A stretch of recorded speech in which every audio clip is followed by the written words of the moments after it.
good morning, Governor. How are you? Good. How are you doing? I'm great. I would be committing malpractice if I didn't ask for your reaction to what happened yesterday in the House of Representatives. You are an alumni of the House. What do you think? Well, it's a strong contrast to how we do business in Florida. I think you see a lot of theater, a lot of chaos. I'm not sure it ever leads to any results, whereas in Florida, everything we do is calculated to deliver outcomes and to create a better life for the people down here. I also think just reflecting on, you had 5 or 6 members, Republicans joined with all these Democrats.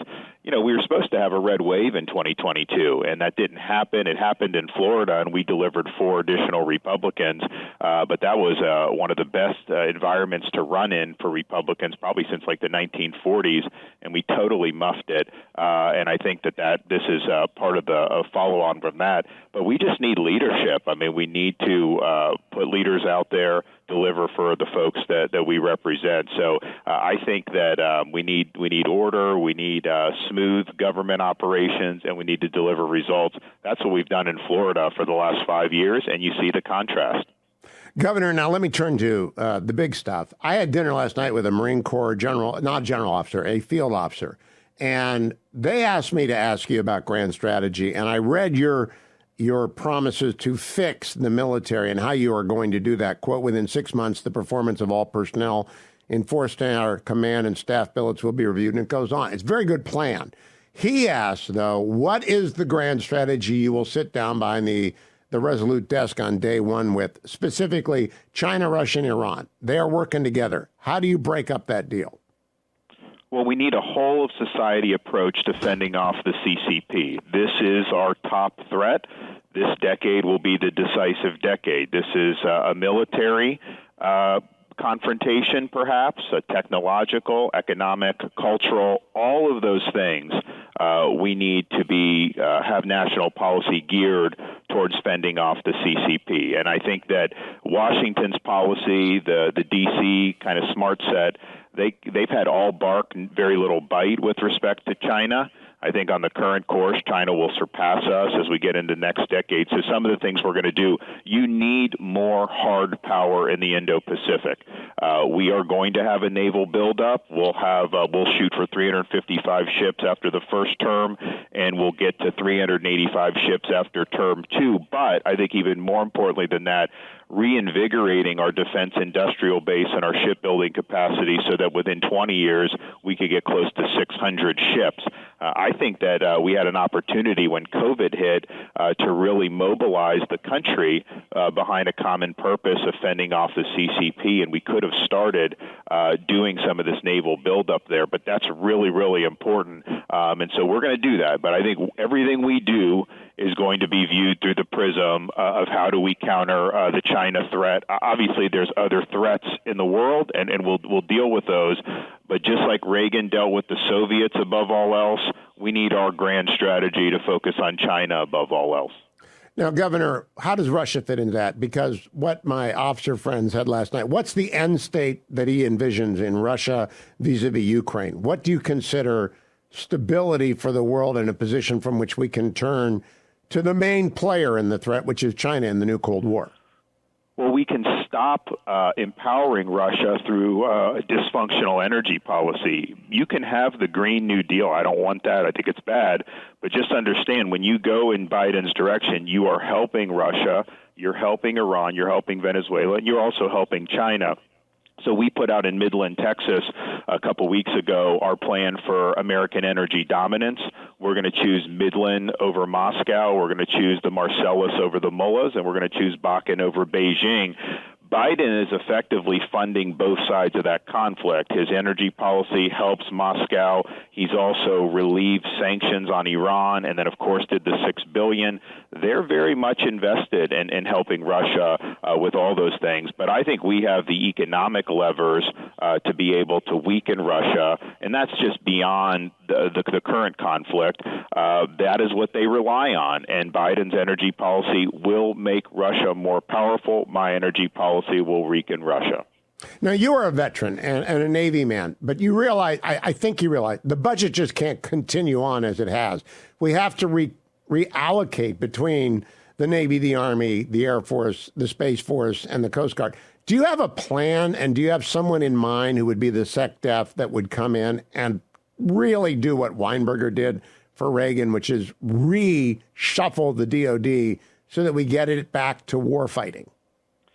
Yes, and so I would say, rather than name a name, I'd say what I'm looking for in a SecDef is somebody, one, I think it's been a mistake to have some of the retired generals go in. I supported the Mattis waiver. I think he's a great officer, but I think you need somebody who's not part of kind of that club, somebody that's got strong executive skills, and that's really going to be able to hold people accountable, is not going to be popular in Washington, but is going to be willing to make the tough decisions and show that there's a new sheriff in town, because the bureaucracy in the Pentagon is totally out of control.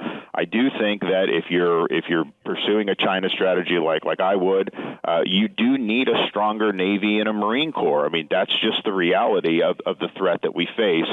So we're going to do that, but we're going to have a culture of accountability. It's to me, you look at the Afghanistan debacle, not one person has been held accountable for that entire Afghanistan debacle, and I kind of feel like 50 years ago, if that had happened, there would have been massive resignations, massive terminations, and yet you had none of that. So we do need to have a culture of accountability, and we will deliver that. When you get there, if you're the president, will you do an after-action report on everything from closing Bagram right down to Abbey Gate, and will you name names? Yes, absolutely. We need to. All right, I appreciate that. I want to talk about running mates for a second, Governor, because it's always been a tradition to wait till the last week. That's a stupid tradition. I want a fighter, and I want generational change. And I say that as a 67-year-old. We just cannot have an old running mate. We don't need a Lloyd Benson. What is your idea for a running mate? Because I don't believe in racial and gender balance on the ticket. I want someone who can fight and articulate. No, I think you're exactly right. I think Biden shows you doing those other considerations what that got you. He did Kamala Harris, and the problem is the number one thing you have to do is somebody that can do the job. Number two is somebody that shares your vision and shares your priorities, and yes, as you say, that can articulate that and be a good spokesman for it. And so that's what I would look for. I wouldn't worry about the political considerations in terms of this or that. I don't think ultimately it really makes a difference. I think this is your first decision as the president, effectively, and you're going to be judged off the quality of that executive decision. When I ran for governor the first time in Florida, I made a great pick. We've got a great lieutenant governor, Jeanette Nunez.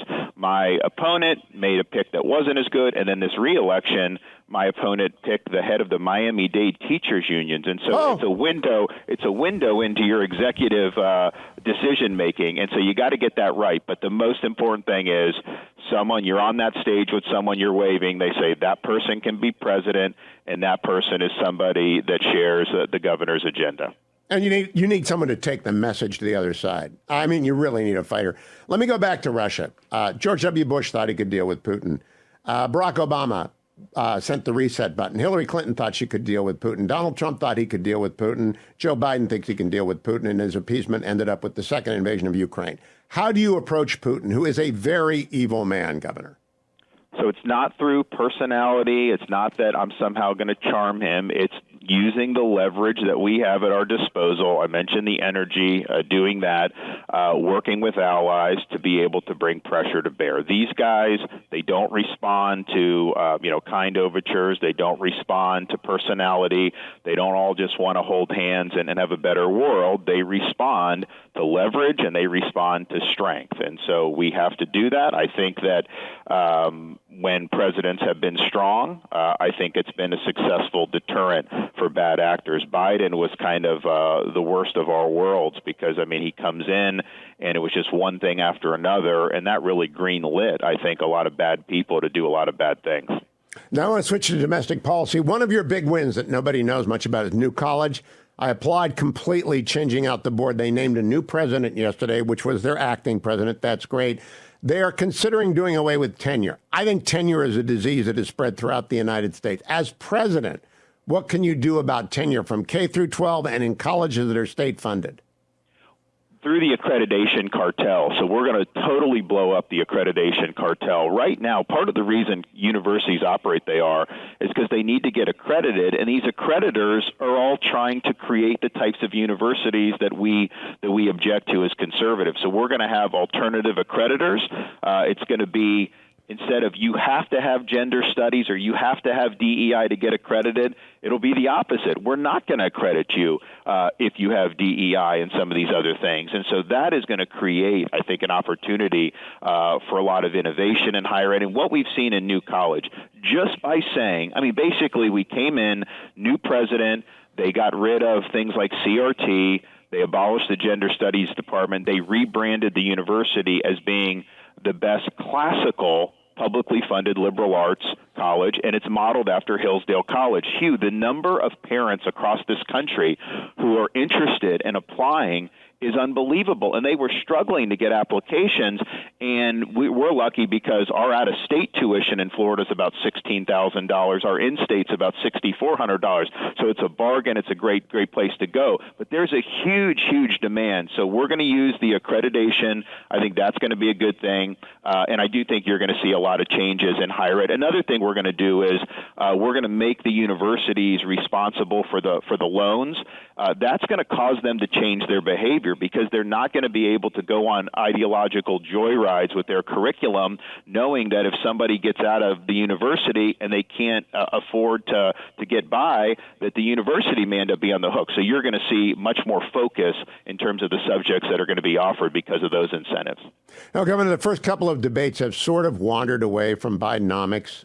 They start on Bidenomics and then they wander away into some pretty bizarre stuff. You won the last debate with a walk-off home run when you rejected the question by the moderators. What ought these debates to be discussing? I think they need to be discussing the economy, particularly why we're in this mess.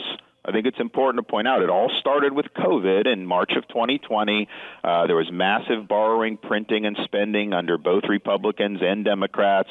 That's led to the interest rates being where they are, and it's put a lot of people in a world of hurt. We obviously need to reverse those policies. We need to discuss Biden's attempt to impose an ideological control over the economy, whether that's the Green New Deal, whether that's other things that they're doing in all aspects of the economy. It's bad for freedom, and it's ultimately going to be very bad for our standard of living. We need to talk about having energy independence and energy dominance. We do need to talk about the border and our sovereignty and the fentanyl overdoses that are happening as a result of that. That moderator in the other debate was trying to blame Americans for the fentanyl overdoses. I was shocked that she would even try to do something like that. We need to talk about the growth of the administrative state. How are we going to reconstitutionalize government and end weaponization of agencies like the IRS and the FBI? Those are all really significant issues that, I run the table nationally. We're going to have a House and Senate majority. We're going to have opportunities, to get a lot of this stuff done. So we're going to be ready to go on day one. A lot of people just want the government to run by executive order. That's not constitutional. You know that. Will you force the responsibility back down to the states? Because I'm tired of phones and executive orders. I'm tired of presidents trying to do everything. It's not supposed to work that way. It's a federalist system. Are you committed to that? So with immigration, one of the key portions of our border plan is to deputize the states to enforce immigration law. I want them to do it. Texas wants to do it. Some of these want to do it. So we're going to be doing that.